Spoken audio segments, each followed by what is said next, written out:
Adiz Nwosu stepped out of the rideshare into a Lagos evening stitched with tail lights and warm rain. Even under an umbrella, she looked like a glossy magazine feature on Elegance at work. Silk blouse tucked into high-waist trousers, clean lines, tiny gold hoops at her ears. She was here to lead Hibiscus House, a pediatric outreach clinic tucked inside a rehabilitated warehouse in Yaba where the walls were raw brick and the floors polished concrete. The donor deck called it industrial charm. The generator called it temperamental. Inside, Nurse Ima handed Adiz a tablet and a quick smile. "Welcome, Madam Doctor. Our UPS has a sense of humor, but our children don't."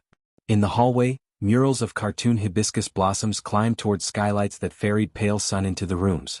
Adiz walked through quietly, seeing not just the patients and the charts but the systems. Supply chain gaps, intake bottlenecks, a cold chain fridge that hummed like a warning. The first evening offered her a Lagos initiation. Sudden outage, thunder rolling, triage room full. A teen boy arrived with a deep cut from a shattered bottle. The UPS sputtered. Before panic could gather, a soft baritone cut through the dim. "I've got light." A man in a linen shirt, sleeves pushed up, calm in his posture, stepped in with a compact flood lamp and set it down so the wound glistened clean. "Tayo Adarimi," he said, an easy nod. Building safety consultant next door. Former firefighter. Professional collector of backup plans. Under that borrowed sun, they worked together, the room a choreography of sterile gauze and steady breath. When the stitches lay neat, Adiz thanked him with a smile that felt like two professionals recognizing the same language. "If you ever need a spare inverter," he said, "my office is an apology and a hallway away." Later, rain brushed the city into a softer version of itself. From the clinic's terrace, she watched the lights along Herbert Macaulay Way blur into watercolor. In Abuja she had almost said yes to comfort. In Lagos she wanted purpose that made her heart work as hard as her hands.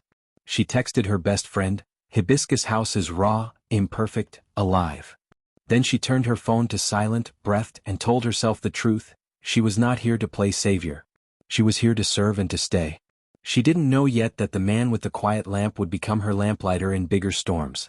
She didn't know that the city's noise could hold room for a relationship that was all sleek lines and real heat, private tenderness wrapped in public discipline. She only knew she was home in a place that asked for her best and offered, astonishingly, its best back. Morning in Yaba came caffeinated. Adiz's first ritual became the cafe 3 doors down where the barista drew hibiscus hearts in foam like a private joke. She arrived in a tailored blazer and white sneakers, tablet under one arm, emails alight. Hibiscus House got new signage that week, minimalist serif, warm red accent, and an intake flow she redesigned on sticky notes and then in code. Parents checked in via QR, a volunteer line moved with intention. She replaced a brittle poster that said "Don't cry" with one that said "Ask us anything." Tayo floated in and out of these days like a good song you didn't have to name. He tested smoke detectors, labeled circuits, left a small solar lantern on the receptionist's desk without a note. "We're becoming respectable," Ima teased. "Next this place will start serving cappuccinos." Adiz laughed, swiped to a grant application, and thought about how professionalism was its own romance, the kind that made trust bloom. Their orbit tightened by accident and design. An art space reopening in Alara pulled them into the same room. Adiz in a black slip dress under a white blazer, hair caught into a low knot. Tayo in clean denim, that linen shirt again, watch face discreet.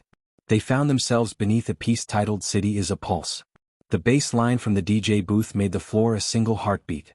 "You like it?" he asked. "It feels like Lagos apologizing and bragging at the same time," she said. He laughed, the kind of laugh that warms rather than performs. When conversation drifted toward the terrace, so did they, pulled by night air and curiosity. The city stretched sleek and endless. A string of fairy lights turned his profile into soft geometry. She stood just close enough to smell cedar and something like rain. He stood just close enough to memorize the clarity in her gaze. He told her about firefighting, the discipline, the seconds that matter, the name he still didn't say out loud. She told him about the boy in Abuja whose chart had become a scar. Neither offered pity. They offered presence.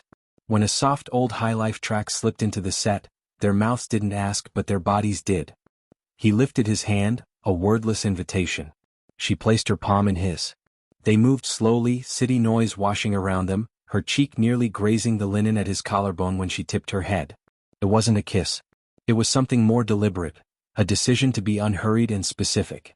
He felt her exhale against him, she felt his pulse find a calm, steady key. In a city that demanded spectacle, they made a private ceremony of nearness. Back at Hibiscus House, the new generator arrived. The muralist added a neon-lit hibiscus in the waiting room, a wink at their name and at the city's nightlife. When patients left, they took selfies in front of it and tagged the clinic. Urban, yes, Adiz thought, but not untouchable. She typed in her notebook, "We can be steel and soft." The storm didn't announce itself with drama, it simply took the city hostage at rush hour. Rain thickened into a sheet. Third Mainland slowed to a crawl. An ambulance trying to get from Yaba to a client's short-let apartment on Victoria Island pinged Adiz with a plea. The driver was boxed in. A pregnant woman in labor, contractions closing. The concierge was out of his depth. The rain wouldn't negotiate. "We can cut through by water," Teo said, already shrugging into a jacket. He had a friend running an Uber boat off the lagoon. He had an instinct for route and risk. "Are you comfortable with a gamble?" he asked. "I work in pediatrics," she said, locking the clinic behind them. "It's all fixed odds and faith." They ran through wet neon to the dock. The boat hissed away from the pier, Lagos collapsing into lights and rain behind them. Under the plastic canopy they reviewed a plan. Adiz's kit, Teo's lamp, talking the client's panicked sister through the breathing until they arrived. The lagoon wind braided Adiz's hair loose. For an instant, city blurred, rain on skin, Teo's shoulder brushing hers as the boat bounced. They both felt the acute, dizzying intimacy of shared purpose. Up the apartment stairs, a concierge relieved enough to cry pointed them in. The client paced, fierce and vulnerable. "You're safe," Adiz said, kneeling, voice steady as she took vitals and timing. They made a delivery room out of soft towels and quiet courage. Teo angled the lamp, refilled the kettle, coached the sister through counting. When the baby came, a girl astonished at her own loudness, the rain seemed to reduce itself to applause. Afterward, damp and grateful, they sat on the small balcony under a glass awning with mugs of hot chocolate. The city exhaled steam and light.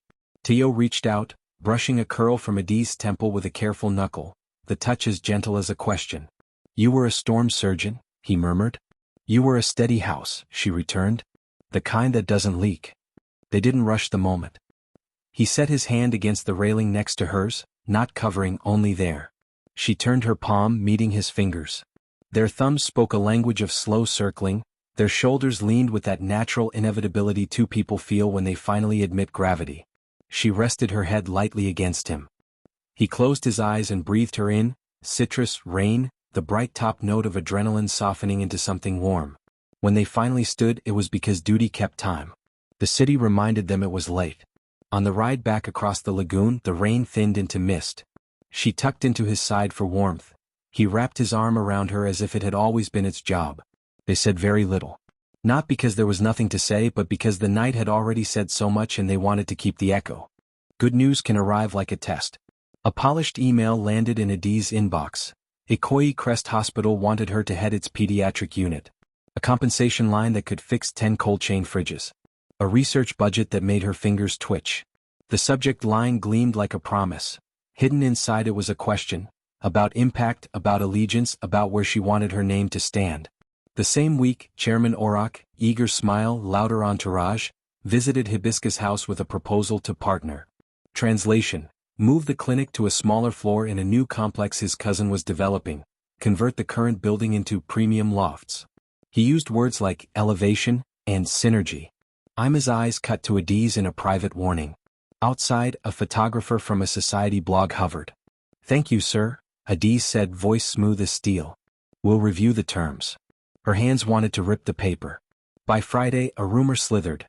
A semi-viral post insisted Hibiscus House was a stepping stone, implying Adiz would cash out and leave. The language was surgically precise. The post used a photo of her from the art event, sleek dress, red lip, as if style were proof of guilt. The comments simmered. A mother in the waiting room asked carefully, "Doctor, are you staying?" Teo found her on the terrace, Lagos gold in the late sun. "Tell me what you need," he said. "A statement, a safety audit, What I don't need," she said, heat in her throat, "is you deciding for me. The last time a man told me what my calling should look like, I let him. Never again." The words came sharp, they surprised them both. Teo went still, then nodded once, wounded but listening. "I'm sorry," he said quietly. "I meant to ask, not steer." "And I'm sorry for using old anger on new ground," she replied equally low. The apology cooled the air but didn't erase the bruise. She spent the night making 2 lists. Koi, equipment, research, prestige. Hibiscus. Trust, access. The way kids drew hibiscus neon halos over their selfies. At 2 a.m. she closed the laptop without choosing. On her counter sat a single hibiscus flower she'd picked from the muralist's bucket. A ridiculous, luminous red against marble. She stared at it until the city turned gray.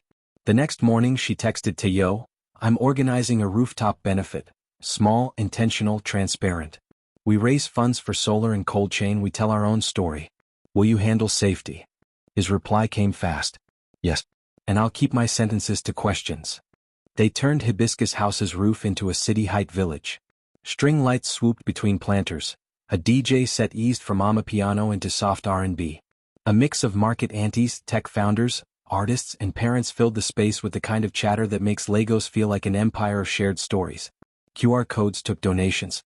A local fashion house loaned a rack of pay-what-you-can kids' uniforms. The muralist Liv painted a neon hibiscus that hummed like a small star.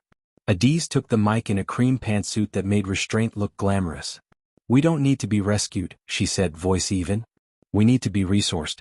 Tonight is less about money than about memory, remembering that health is a public good and that cities are only as sophisticated as their care." People nodded. Phones lifted. Transfers pinged. A diaspora alumni group pledged solar panels. A fintech startup offered to rebuild the appointment app. When Teo spoke, he didn't posture. "Cities measure us by our buildings," he said. "I think we should measure ourselves by our exits, the way we leave people safer than we found them." He looked at Adiz then, soft like a promise.